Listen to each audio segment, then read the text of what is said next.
Diabetes ఉన్న వాళ్ళు exercise ఎంత చేయాలి? ఏ టైప్ ఆఫ్ ఎక్సర్సైజ్ చేయాలి? ఎప్పుడు చేయాలి? హలో, నేను doctor Sunitha, physician and diabetologist, మెడ్సీ హాస్పిటల్, విశాఖపట్నం.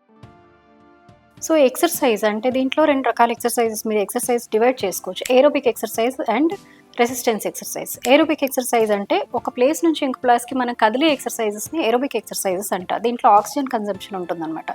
అంటే వాకింగ్, సైక్లింగ్, షటిల్, స్విమ్మింగ్ ఇలాంటివన్నీ ఏరోబిక్ ఎక్సర్సైజెస్.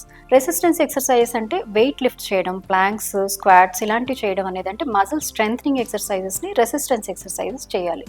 సో, ఎలా చేయాలి అంటే మినిమం రికమెండేషన్ ఏంటంటే ఎక్సర్సైజ్ ప్రతి ఒక్కరు డయాబెటీస్ ఉన్నవాళ్ళు మినిమం 30 మినిట్స్ పర్ డే అంటే half an hour exercise every day కనీసం 5 డేస్ ఇన్ అ వీక్ చేయడం కంపల్సరీ అవసరం.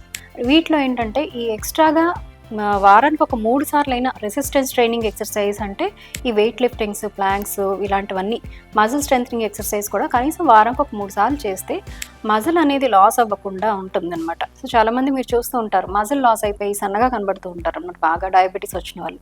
సో ఏరోబిక్ ఎక్సర్సైజ్తో పాటు ఈ మజిల్ స్ట్రెంథెనింగ్ ఎక్సర్సైజ్ కూడా కంపల్సరీ చేస్తే బెటర్. దీంతో పాటు మీరు లైఫ్ స్టైల్ అంటే మీరు డైట్ అది కూడా కంపల్సరీ చూసుకోవాలి. కొద్దిగా ప్రోటీన్ కంటెంట్ ఎక్కువ తీసుకోవడం, కార్బోహైడ్రేట్ తక్కువ తీసుకోవడం చేస్తే మీ మజిల్ లాస్ ఉండకుండా మీకు డయాబెటీస్ కంట్రోల్ ఉంటుంది అండ్ ప్రాపర్గా మజిల్ లాస్ లేకుండా కూడా ఉంటుందన్నమాట.